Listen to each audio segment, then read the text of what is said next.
50 yaşdan yuxarı bəylərdə bunun konsentrasiyası ildə 1% aşağı düşür. Uşaqlarda, həm də ki, yetkin yaşlı insanlarda fərqli ola bilər. Və bu da təbii ki, həmin şəxslərin cinsi fəaliyyətinə və digər onların fəaliyyətlərinə mənfi təsir edə bilər. Həyata marağın sönməsi kimi hallar məhz testosteron qıtlığında müşahidə olunur. Yəni, bəzi gənc insanların, cavanların testosterondan istifadə edilməsi qəti qadağandır. Gənclərin, cavanların sonda həyatlarını hətta belə itirdiklərinin şahidi olmuşuz. Yüksək dozalı ağrı kəsiciləri belə reseptsiz satılmamalıdır. Yəni, dərman qədərində normasında bu dərmandır, amma normasından artıq bu zəhərdir. Kişilərdə cinsi zəifliyin səbəbi nədir? Əsas səbəbləri nədir? Ümumiyyətlə, münasibətlərdə olan gərginlik bu sonda cinsi zəifliyə gətirib çıxara bilər.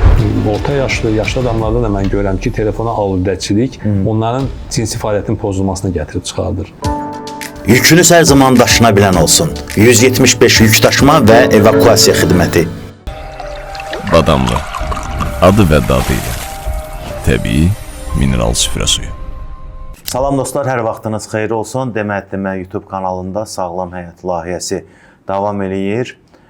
Bugün də biz kişiləri maraqlandıran bir mövzuyu müzakirə eləyəcəyik. Qonağımız isə androloq Azər Mirzəyevdir.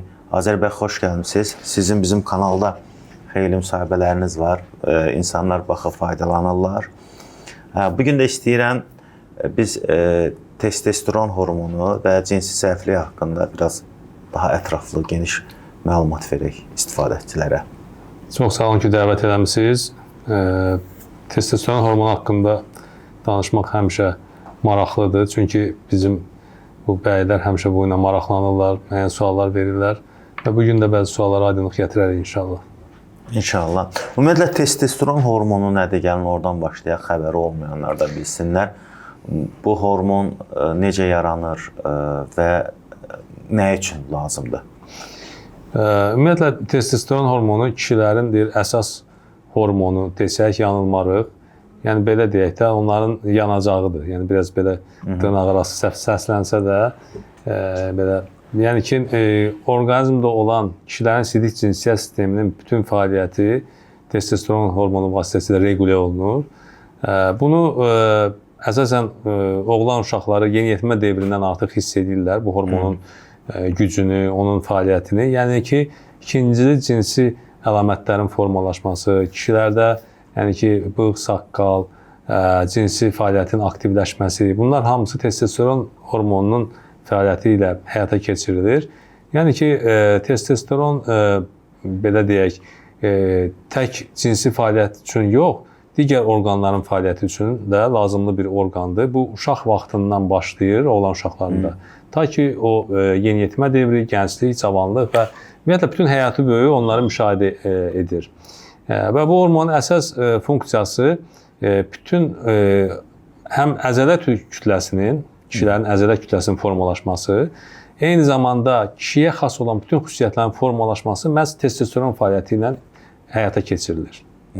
Bəs testosteron səviyyəsini nə qədər olmalıdır? Ümumiyyətlə, belə bir test varmı? Yəni, belə bir analiz vermək mümkündürmü ki, insan öz testosteron səviyyəsini yoxlasın ki, hansı səviyyədədir, aşağıdadırmı, yuxarıdadırmı, normaldırmı? Bəli, testosteron hormonunun testi var. Ümumiyyətlə isə testosteronun iki forması mövcuddur. Yəni ki, ümumi testosteron və bir də ki, azad testosteron. Yəni, bunlar da fərqli bir xüsusiyyətlərə malikdir, hərəsinin özünün funksiyası var. Ümumi testosteronun konsentrasiyası qanda 8,5-29 nanomol olur. Amma azad testosteronun konsentrasiyası ilə deməli 5 və 25 nanomol arasında dəyişə bilər. Bu da həm yaşdan, həm də ki, deməli, həmin insanın həyat fəaliyyətindən asılı olaraq bu göstərici aşağı-yuxarı ola bilər. Amma istənilən halda bu norma daxilində olması həmin şəxsin normal həyat fəaliyyəti üçün çox vacibdir. Və bu, bayaq dediyim kimi, həm uşaqlarda, həm də ki, yetkin yaşlı insanlarda fərqli ola bilər. Çünki testosteron hormonu bu orta yaşlarda bayaq dediyim o səviyyədə olursa, ancaq 50 yaşdan yuxarı bəylərdə bunun konsentrasiyası ildə 1% aşağı düşür. Və bu da təbii ki, həmin şəxslərin cinsi fəaliyyətinə və digər onların fəaliyyətlərinə mənfi təsir edə bilər, əgər onlar bunun qarşısını almaq üçün müəyyən addımlar atmasalar. Dediniz ki, 50 yaşdan başlayır da testosteron azalması. 50 yaşdan İlkin əlamətləri nədir? Məsələn, daha erkən yaşlarda da azalma mümkündürmü? Daha erkən yaşlarda da mümkün olur. O vaxt ki, həmin şəxsdə hormonal pozğunluq baş verir, müəyyən xəstəliklərə, yəni infeksion xəstəliklərə tutulur və vaxtında müalicə eləmir, orqanizmin immuniteti aşağı düşür və yaxud da ki, radiasiya olan mühitdə yaşayır və yaxud da ki, isti-soyuq mühitdə düzgün deməli bunu regulə edə bilmir və bunların da təsiri təbii ki, orqanizma olur və ilk növbədə hormonal balansı pozur. Yaşlı adamlarda isə bu həmin orqanizmdə əzələ kütləsinin zəifləməsi, həmin orqanlarda, müəyyən orqanlarda fəaliyyətin artıq əvvəlki kimi icra olunmaması, yəni cinsi orqanlardan geri söhbət, eyni zamanda onlarda həyata marağın sönməsi, həm dərinin, həm də saçın rənginin dəyişməsi, avazıması, saçın tökülməsi, ümumiyyətlə həyata marağın sönməsi kimi hallar məhz testosteron qıtlığında müşahidə olunur.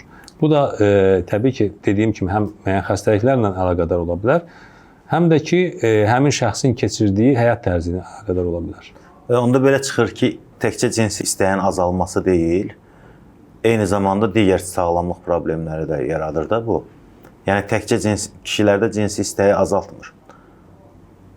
Bəli, tək cinsi istəyə təsir eləmir. Ümumiyyətlə bütün kişilərin o enerjisi, onların həyata bağlılığı, həyata baxışı, həm öz işinə, həm ailəsinə olan münasibəti testosteronun konsentrasiyasından çox asılıdır.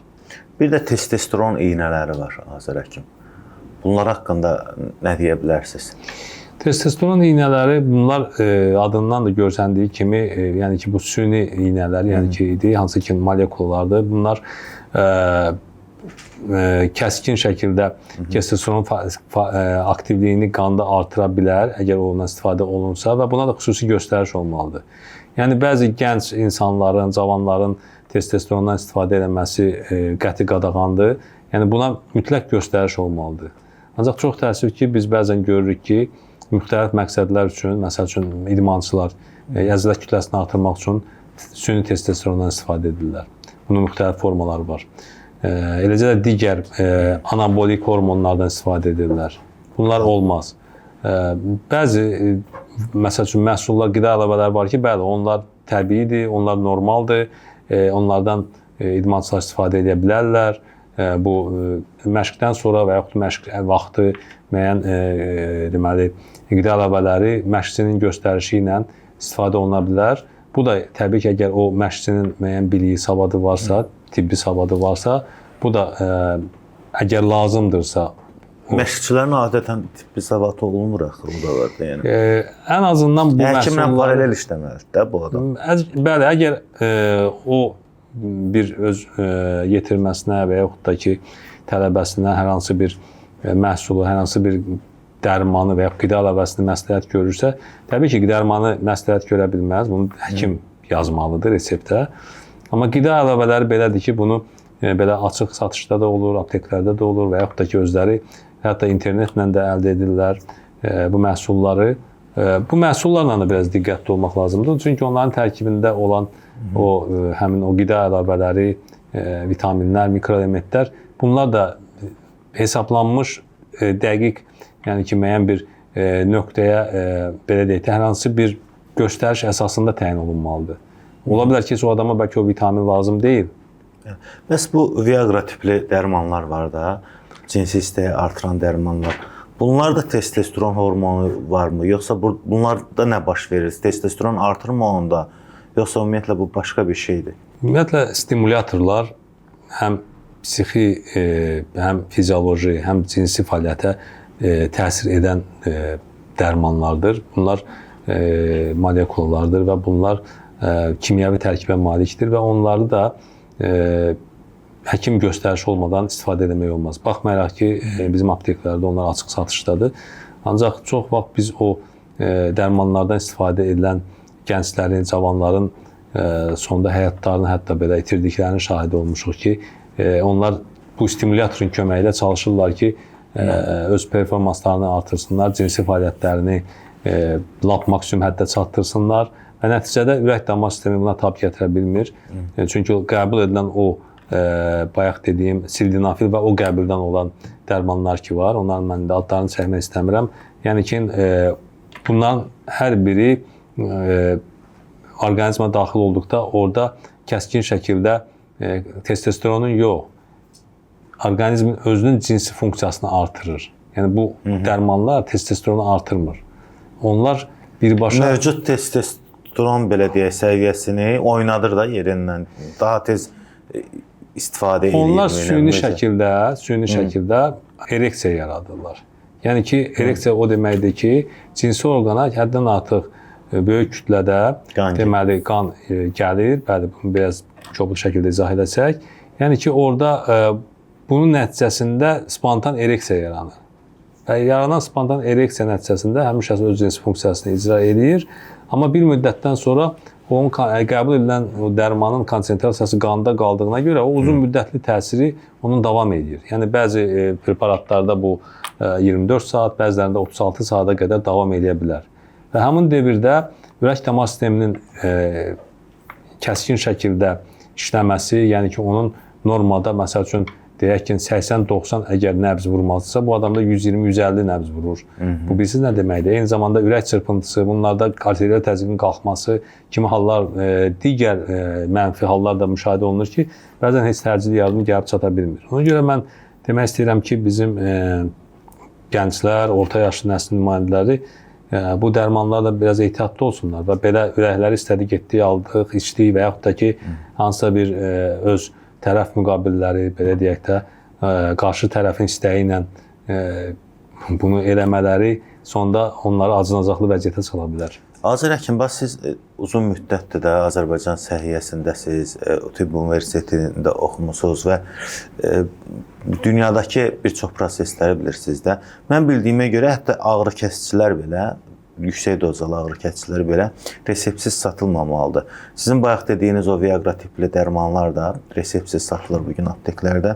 Buna bir nəzarət mexanizmi yoxdurmu? Ya Azərbaycanda buna qanunvericilik icazə verirmi ki, bu şeyləri rahatlıq şəkildə apteklər sata bilərlər? Əvvəllər belə qanunlar yox idi, hansı ki, dərmanların satışı ilə bağlı, amma son vaxtlar məndə olan məlumata görə artıq dərmanların reseptlə satışı qüvvəyə minir. Artıq minibdir. Demək olar ki, elektron reseptlər formasında reseptlər yazılmalıdır və həkim o resepti elektron formada yazdıqdan sonra bu aptekdə də kompüterə düşməlidir və ondan sonra o pasiyent gedib o dərmanı ala bilər. Qida əlavələrini bura aid eləmirik. Qida əlavələrinə şamil deyil bu. Yəni ki, bu bəzi vitaminlər, bəzi mikroelementlər ki var, onların satışı azaddır. Bu dünyanın hər yerində belədir. Onlar hətta aptekdə yox, marketlərdə də satıla bilər. D vitamini falan. Müəyyən vitaminlər, onlar yəni ki, marketdə və aptekdə satılır xarici ölkələrdə, bizdə də elə bir şey. Amma əsas odur ki, həqiqətən bu molekul tərkibi dərmanların satışının nəzarətə götürülməsi bu çox yaxşı bir haldır. Yəni insanlar artıq ürəyim istədi, getdim, Viagranı aldım, içdim və s. belə şeylər olmayacaq məncə gələcəkdə. Çünki bu həmin o şəxslərin sağlamlığına birbaşa təsir edən amildir. Söhbət tək Viagradan getmir. Bayaq dediyimiz kimi, istənilən bir ağrı kəsicini hətta, istənilən bir məsəl üçün antibiotiki hətta alıb öz başına içmək nə dərəcədə düzgündür? Düzgün deyil. Çünki o antibiotikləri belə satırlar, yəni reseptsiz belə. İndi satılır, amma mənə elə gəlir ki, artıq o dövr artıq bitir və insanlar o dərmanları belə gedib asanlıqla, yəni əlçatan olmayacaqdır. Bu düzgün bir addımdır. Digər tərəfdən, yəni bu üzrə işlər gedir deyirsiniz. Bəli, gedir. Artıq məndə olan məlumata görə artıq həkimlərə də göstəriş verilibdir. Elə mən işləyən müəssisədə də artıq bu barədə söhbətlər gedir və göstəriş verilibdir ki, artıq reseptlər elektron formada yazılsın. Bu çox düzgün bir haldır və bayaq dediyiniz kimi istənilən bir dərmanın fərqi yoxdur. Viagra olmasın, digər dərmanı içdikdə, həddən artıq içdikdə, dozanı düzgün seçmədikdə bu əks təsir göstərə bilər. Yəni dərman qədərində, normasında bu dərmandır, amma normasından artıq bu zəhərdir. Yəni istənilən bir dərman. Onu normasından artıq qəbul etdikdə o orqanizmin zəhərə çevrilir. Ona görə də bu məsələ çox ciddi bir məsələdir və mən düşünürəm ki, artıq Azərbaycan səhiyyəsi bu addımları atır və gələcəkdə bizim insanlar daha düzgün yəni belə deyək də müalicə alacaqlar və onlar aldıqları dərman onlara xeyir eləyəcək. İnşallah. Ümumiyyətlə cinsi zəiflik mövzusu belə deyək də çox baxılır. YouTube-da da insanlar axtarırlar. Son dövrlərdə kişilərdə cinsi zəifliyin səbəbi nədir? Əsas səbəbləri nədir? Cinsi zəifliklə son vaxtlar çox müraciət edirlər. Mən özü də fikir vermişəm. Bu yaş, yəni ki, cavanlaşıbdır. Yəni qabaqlar məsələn 50 plus da 60-70 yaşında insanlar müraciət edirlərsə, indi mənim 25 yaşında da pasiyentim var. Hətta 20 yaşında da müraciət edib ki, məndə belə bir problem yaranıbdır. Yəni ki, indi bizdə tez ailə quran insanlar da olur. Onlarda da müşahidə olunur bu. Yəni bu cavanlaşıbdır bu xəstəlik. Bu da ondan irəli gəlir ki, bu adamlar məsəl üçün hər hansı bir prostat vəzində iltihabi proses olur, onu müalicə eləmirlər, qalır xroniki formaya keçir. Bu bir hal ola bilər. İkinci hal odur ki, məsəl üçün uzun müddətli cinsi infeksiya yoluxur, yaxşı düzgün müalicə almır, yarımçıq müalicə alır, sona çatdırmır. Digər əsas məsələ psixogen faktordur, yəni ki, nevrogen faktor, yəni ki, əsas əhəmiyyət kəsb edir və insanlar o partnyorla münasibətdə olan problemlə əlaqədar onlarda cinsi zəiflik yaranır və yaxud onun, məsəl üçün, belə deyək də, problemini həll edə bilmir. Hər hansı bir problemini və arada münaqişə yaranır. Və yaxud da ki, onun cinsi istəyi ilə bunun cinsi istəyi üst-üstə düşmür. Yəni, aktiv, belə deyək də, pasiv məsələsi. Bu demək deyil ki, belə deyək də, kişilərin hamısı, onlarda cinsi funksiya hamısında eynidir. Yox. Nətər ki, məsəl üçün, boy fərqi var, nətər ki, rəng fərqi var, nətər ki, insanların biri, belə deyək də, daha çox meyilli ola bilər cinsi fəaliyyətə, digəri üçün amma bu norma deyilən bir şey var da. Biri üçün əgər həftədə bir dəfə cinsi əlaqədə olmaq normadırsa, digər üçün bu 2 gündə bir, hər gün ola bilər. Və burada qarşı tərəf, yəni ki, də eyni ilə cinsi funksiyaları ondan üst-üstə düşməyə bilər. Və nəticədə əməli narazılıq yarana bilər. Bunların arasında bu da cinsi funksiyaya təsir edir və həmin şəxs depressiyaya düşə bilər, psixoloji gərginlik keçirə bilər və bu da, yəni ki, birbaşa bu intim ümumiyyətlə münasibətlərdə olan gərginlik bu sonda cinsi zəifliyə gətirib çıxara bilər. Söhbət ondan getmir. Bu cinsi həvəslə də əlaqədar ola bilər qarşılıqlı və yaxud da ki, hər hansı bir ailə məişət problemi ilə də əlaqədar ola bilər. Üçün problem var, hər hansı bir məişət problemləri. Çox müxtəlif də. Burada indi biz onu xırdalasaq biraz dərinə getmiş olarıq. Amma ailədə problem varsa əgər, hər hansı bir problem, cinsi funksiya pozulacaq. Pozulur. Bu adnaznaşında Rus demiş, bu belədir. Yəni, ola bilməz ki, əhval-ruhiyyə əgər yoxdursa partnyorların arasında, bu əhval-ruhiyyə birbaşa cinsi zəifliyə gətirib çıxaracaqdır. Get-gedə yaranan cinsi zəiflik sonda, yəni ki, cinsi həvəsin sönməsinə gətirib çıxaracaq ki, sonra da onun bərpası bir uzun müddət tələb edir. Yəni, belə başa düşdüm ki, cinsi həvəsin soyuması və insanın müəyyən vaxt ərzində cinsi münasibətdə olmaması yavaş-yavaş onun cinsi istəyinin də itməsinə gətirib çıxara bilər də, düzdürmü? Tamamilə. Yəni, o, belə deyək də, mütəmadi olaraq buna məşğul olmalıdır hər bir kişi və yaxud da qadın. Bilirsiniz necədir, Bahadur bəy? İnsan robot deyil. İnsan bir varlıqdır da, belə deyək də. Həm onun mənəvi varlığı var, həm də ki, onun fiziki varlığı var və bunlar bir-biri ilə üst-üstə düşməyə bilər. Yəni ki, fiziki cəhətdən insan güclü ola bilər. Cinsi funksiyası, hər bir şey qaydasındadır. Amma mənəvi cəhətdən onun boşluğu var.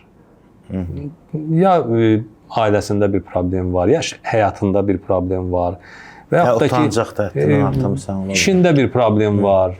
İnsan bir, yəni ki, ümumi bir varlıqdır da. Yəni ki, bunu əgər onda hər bir şey qaydasındadırsa, cinsi funksiyasında problem olmayacaqdır. Burada yəqin ki, stres faktoru da önəmli rol oynayır. Bəli, əsas elə stres faktorunu mən demək istəyirəm ki, gərginlik, həyəcan, stres, qorxu, bunlar hamısı birbaşa cinsi funksiyaya təsir edən amillərdir ki, hansı ki, bizim pasiyentlərin çoxunda biz buna rast gəlirik. Və bir də ki, ilk dəfə baş verən uğursuzluq sindromu. Hansı ki, ilk dəfə ki, baş verir, sonra o dominant mərkəz kimi beyində qalır, o ocaq. Və sonra həmin şəxs təkrar əlaqəyə girmək istəyəndə o ocaq oyanır və ona imkan vermir və onda cinsi potensiyanın pozulduğuna gətirib çıxarır get-gedə və o adamda qorxu, həyəcan elə həddə gəlib çatır ki, o adam elə bilir ki, hər dəfə bu təkrarlanacaq. Və bu özü bir ciddi bir problemdir. Ancaq ki, o uğursuzluq sindromu onu müşayiət edir və o bununla çox mübarizə apara bilmir. Ona görə həmin adama androloqla bərabər psixoloqun da yəni ki, kömək, yardımı ehtiyacı olur ki, o bir neçə seansdan sonra o yenidən və androloqla birlikdə psixoloq müalicəsi nəticəsində yenə öz əvvəlki vəziyyətinə qayıda bilir. Bu da çox ciddi bir məsələdir, yəni ki. Belə deyək də, son əsrin, 21-ci əsrin bəlası sayılan obezitə, yəni köklük, yəni insanlar daha çox komfort axtarırlar, daha çox sərin otaqlarda, daha çox hərəkətsiz yerlərdə, telefon ətrafında. Məsələn, əvvəllər biz çıxıb futbolu stadionda oynayardıq, indi artıq gənclər futbolu PlayStation-da oynayırlar, belə deyə. Yəni, hərəkətsiz həyat tərzi, kökəlmək və bu müasir texnologiyalardan istifadə edəmi cinsi istəksizlik yarada bilər? Təbii ki, gündəlik həyat tərzi bu elə uşaqlardan tutmuş böyüklərə qədər onların birbaşa həyatına və gələcək həyatına təsir edir. Yəni, indi görürük ki, uşaqlar, yəni ki, məktəb yaşlı uşaqlardan gedir söhbət. Hələ mən balacaları demirəm. Hamısının əlində telefon, orada müxtəlif oyunlar tapırlar, oynayırlar. Bəziləri öz taylarını orada tapıb ondan yazışırlar. Yuxarı sinif uşaqları daha çox, yəni ki, telefonda vaxtlarını keçirirlər. Baxmayaraq ki, o qızıl kimi vaxtları onlar daha səmərəli istifadə edib digər istiqamətdə biliklərini artırıb gələcəklərini qura bilərlər. Mən demirəm ki, hamısı belədir, amma çox təəssüf ki, bəzi valideynlər şikayət edirlər və onlar bununla mübarizə aparmaq üçün bəzən öz övladlarını psixoloqun yanına aparırlar. Telefondan məhrum edib psixoloqun yanına aparırlar. Yəni burada da o qızıl ortanı seçmək lazımdır. Yəni uşağı tamamilə hər şeydən məhrum etmək düz olmazdı. Amma yaxşı olardı ki, konkret bir qadağalar qoyulsun, konkret bir vaxt olsun və o telefona nəzarət olsun və o telefonda sosial şəbəkələr hamısı yığışdırılsın. Ondan ancaq əlaqə üçün, vasitə üçün istifadə olunsun və bir də internetdə əgər onun faydalı biliyinə uyğun lazım olan məlumatlar əldə etmək üçün müəyyən bir vaxt ayırsın, həmin vaxtı planşetin arxasında oturub o işlərlə məşğul olsun. Nəinki belə gündəlik bütün gün telefonda, bu yaxşı bir şey deyil. Eləcə də yaşlı adamlar, belə deyək, orta yaşlı adamlarda da mən görürəm ki, telefona aludəçilik onların cinsi fəaliyyətin pozulmasına gətirib çıxardır. Nəyə görə? Çünki onlar uzun müddətli, məsəl üçün, telefonda otururlar ya Instagramda, ya TikTokda rastlarına çıxır müxtəlif məlumatlar, başlayırlar 1-2, bir də görürlər ki, 3-4 saatdır oturublar bu telefonda. Və bu o oturaq vəziyyət, hərəkətsizlik, aşağı çanaq ətraflarında, aşağı çanağında yaranan durğunluq, bunların birbaşa cinsi funksiyasının pozulmasına gətirib çıxaracaqdır. Yəni ki, kifayət qədər mikrosirkulyasiyanın pozulması birbaşa deyən ki, cinsi fəaliyyətin pozulmasına gətirib çıxaracaqdır. Və digər tərəfdən bu, yəni ki, belə deyək də, insanlar artıq onlarda digər maraqlar sönür. Yəni ki, onlar internetdə, Instagram və ya TikTokda elə şeylərə rast gəlirlər ki, onlar artıq istədiklərini orada axtarıb tapmağa çalışırlar. Çox vaxt. Məsəl üçün də indi hər bir maraq dairəsi var. Real həyatdan biraz uzaqlaşırlar. Bu da sonda onların filmlərə falan. Film müxtəlif də indi Allah şükür də internetdə hər şey var və bu da həmin insanın o psixologiyasından asılıdır. Yəni mən demirəm hamısı orada nəyisə axtarırlar. İndi porno filmdən tutmuş, orada müxtəlif belə deyək də kinolar, müxtəlif əyləncəli verilişlər də var və yaxud da ki, bəziləri heç lazımsız bir şeylərə baxırlar. Hansısa bir, mən deyərəm ki, lazımsız yerə vaxt keçirirlər orada. Çünki orada axı hər şey olmağı o demək deyil ki, insan bütün gün oturub orada elə o vərəqləməlidir. Yəni o sosial şəbəkələrdə yəni ki, kifayət qədər mədəniyyətdən uzaq insanlar da var. Biz bunu bilirik, görürük və orada müxtəlif paylaşımlar edənləri də görürük. Amma bu demək deyil ki, qabağıma çıxdıqca orada ilgilənmiyorum var da. Onu eləyirəm, amma daha onu gəlmir. çox adam bilmir. Daha gəlmir. Orada elə bir şey olmalı. 5-6 dəfə eləyirsən, məsələn, eyni adamın videolarını paylaşan bir neçə səhifələr çıxır qabağa. 5-6 dəfə eləyirsən. Amma çox maraqlısı budur ki, siz demiş, o internetdə nəyə ki maraq göstərmirsən, onu sənə göndərir. İndi o texnikada bir formaya texnikada inkişaf edib ki, o bilir ki, sən məsələn tibblə maraqlanırsansa, tam ki hansısa bir həkimlə, o həkimi ilə baxırsan, görürsən, şərt odur bəyənməyəsən. Növbəti dəfə sənin marağın nədirsə, o sənin qarşına çıxır. Bu alqoritm belə qurulub ki, yəni orada o lazımsız şeylərə baxan insanların da qarşısına o lazımsız məlumatlar gəlir. Və onlar orada boş-boşuna vaxt itirirlər. Son olaraq Azər bəy, bu cinsi istəksizliklə bağlı sizə müraciət edən pasientləri hansı şəkildə müalicə eləyirsiniz? Daha çox dərman müalicəsidirmi, yoxsa psixoloq yanına mı göndərirsiniz, yoxsa təbii vasitələr önərirsiniz? Necədir bunların müalicəsi? Mən ilk növbədə onlarla fərdi qaydada söhbətlər aparıram. Əvvəlcə yəni ki, bu pasientlə görüşürük, biz söhbət edirik və bunun cinsi zəifliyin hardan qaynaqlanmağını mən aşkar edirəm və onun deməyindən, danışığından. Yəni bizdə onsuz hər şey anonimdir. Yəni orada gizlədiləcək bir şey yoxdur, gizlədiləsi də. Təbii ki, analizlər də verir yəqin ki. Mütləq şəkildə o müayinələrdən keçir. Yəni burada daxildə cinsi infeksiyaların müayinəsi, hormonların müayinəsi, bayaq dediyimiz o testosteronun müayinəsi, ultrasəs müayinəsi və bir də ondan konkret söhbətimiz bizim onun üzərində qurulur ki, mən görüm ki, bu psixoloji cəhətdən bu normal bir insandır bu. Çünki bəzən psixoloji cəhətdən çox fərqli insanlara biz rast gəlirik və onların o cinsi münasibətlərə baxışları da fərqli olur və onları biz aydınlaşdırırıq və görəndə ki, normal adamdır, bu müəyyən bir xroniki bir xəstəliyin nəticəsində gəlib bu vəziyyətə çıxıb, onda çox asanlıqla o infeksiyaları təmizləyəndən sonra və yaxud da ki, xroniki prostatiti müalicə edəndən sonra və yaxud hormonal balansı bərpa edəndən sonra o xəstə normal cinsi fəaliyyətinə qayıdır. Amma bəzən o psixogen mənşəli, nevrogen mənşəli cinsi zəiflik olanlarda bu biraz işimizi biraz uzadır. Çünki orada onun kökündə hər hansı bir ocağın dayanması, bayaq dediyim kimi bu uğursuzluq sindromu ola bilər və yaxud da ki partnyorunla olan bir münasibətin pozulması onu gətirib o vəziyyətə çatdırır. Elə adam var ki, özü partnyorunla münaqişə bir gərginlik yaşayır və sonra depressiyaya düşür.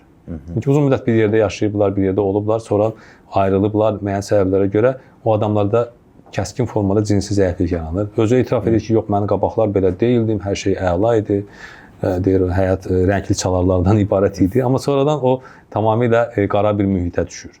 Və oradan çıxmaq onun üçün çətin olur. Və onda o adamla təbii ki, bizlə paralel, yəni ki, psixoloqun da köməyi, işləməyi tələb olunur və bu biraz vaxt aparır. Amma sonda həmin adamın iradəsi və öz güvəni bərpa olunandan sonra o yenidən öz cinsi fəaliyyətini normal icra edə bilir. Yəni belə deyək də, həm dərman müalicəsi, həm hormonların analizi, həm də burada psixoloqla söhbət lazım olarsa da. Bəli, kompleks dərman müalicəsi, deməli hormonal müalicə gəlir lazımdırsa, lazım olduqda qida əlavələrdən biz ora müalicəyə əlavə edirik. Onları da mütləq, çünki lazım olan vitamin mikroelementləri bəzən biz bir dərmanda tapırıq. Onu kompleks şəkildə müəyyən dərman preparatlardan istifadə edirik və bir də psixoloqun köməyi bizə lazım olur bəzən. Əziz dostlar, hər hansı bir sualınız olsa və yaxud da həkimin qəbuluna yazılmaq istəsəz, aşağıda gördüyünüz nömrələrə zəng eləyə və yaxud da WhatsApp-da yaza bilərsiniz. Azər bəy, təşəkkür edirik gəldiyinizə görə. Çox faydalı bir müsahibə oldu. Sağ olun, mən də sizə təşəkkür edirəm, dəvət edəmisiz. Sağ olun. Əziz dostlar, videomuzu bəyənməyi, paylaşmağı unutmayın. İzlədiyiniz üçün təşəkkürlər.